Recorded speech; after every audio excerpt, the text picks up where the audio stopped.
আসসালামু আলাইকুম সম্মানিত সাংবাদিকবৃন্দ, আপনাদেরকে অনেক ধন্যবাদ সময় নিয়ে ধৈর্য ধারণ করার জন্য, অপেক্ষা করার জন্য।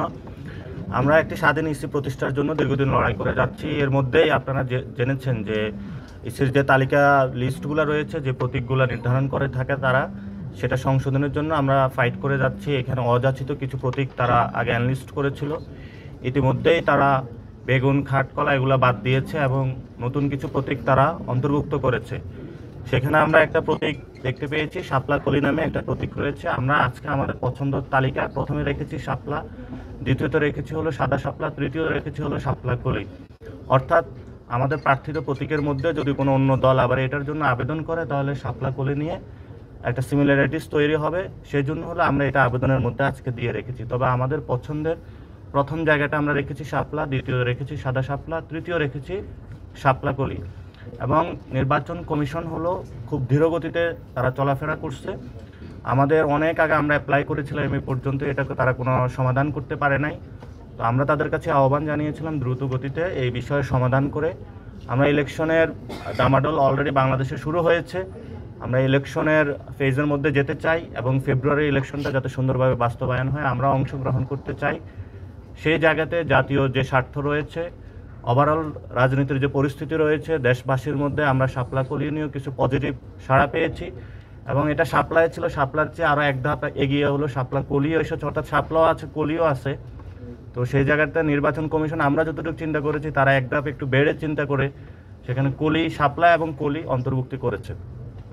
তো আমরা এটা পজিটিভলি নিয়েছি এবং তাদেরকে আমরা আহ্বান জানিয়েছি যে দ্রুত গতিতে যাতে এনসিপির যে নিবন্ধন প্রক্রিয়া এটা সম্পন্ন করে আমরা যাতে আমাদের মাঠে প্রতীক নিয়ে যেতে পারি সেই বিষয়ে সুরাহা সমাধানের করার জন্য।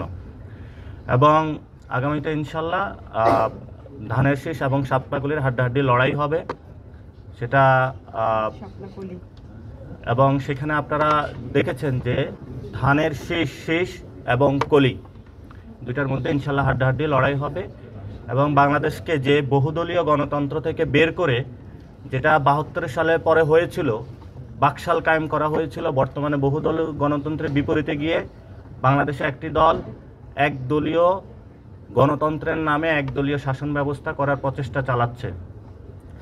এবং সেই প্রচেষ্টার অংশ হিসাবে তারা ইতিমধ্যেই বিভিন্ন দলকে নিজেদের প্রতীক বিক্রি করার জন্য, নমিনেশন বাণিজ্য করার জন্যই তারা ইলেকশন কমিশন সংস্কারের নীতিমালা নিয়ে যে উদ্যোগটা নিয়েছে, সেই উদ্যোগের বিপরীতে গিয়ে সরকারের সাথে বিভিন্ন নেগোসিয়েশন, বোঝাপড়ার আন্ডারস্ট্যান্ডিংয়ের ভিত্তিতে যাচ্ছে। সেখানে আমরা নির্বাচন কমিশনকে বলছি, নির্বাচন যে কোনো দলের নির্বাচন প্রতীক কোনো নমিনেশন বাণিজ্যের প্রতীক হতে পারে না। কেউ টাকা পয়সা দিয়ে বিভিন্ন দল নিজেদের পকেটস্থ করার জন্য এই ধরনের বাংলাদেশে গণতন্ত্র বিরোধী কাজকর্ম থেকে সরে আসার জন্য যে সংস্কারের একটা কার্যক্রম এসেছে, এটাতে স্ট্রিক্ট থাকার জন্য আমরা নির্বাচন কমিশনকে আহ্বান জানিয়েছি। ইতিমধ্যে আপনারা শুনেছেন বিএনপির জনাব সালাউদ্দিন আহমেদ আমাদের আইনমন্ত্রী যিনি রয়েছেন, উপদেষ্টা আসিফ নজরুল স্যারকে একটা চিঠি দিয়েছেন। সেখানে ওনাদের গোপন প্রেমের কথা ওনারা বলেছেন যে আপনি আমাকে আশ্বস্ত করেছেন, কিন্তু আপনার আশ্বস্ত পেয়ে আমি চুপ ছিলাম, কিন্তু পরবর্তীতে দেখলাম যে আপনারা হলো বিভিন্ন প্রতীকে সবাই ইলেকশন করতে পারবে, এই বিষয়ে মর্মে আমাদের কাছে সংবাদ এসেছে। আপনাদের কাছে সবার এই চিঠি গিয়েছে, আপনারা দেখেছেন।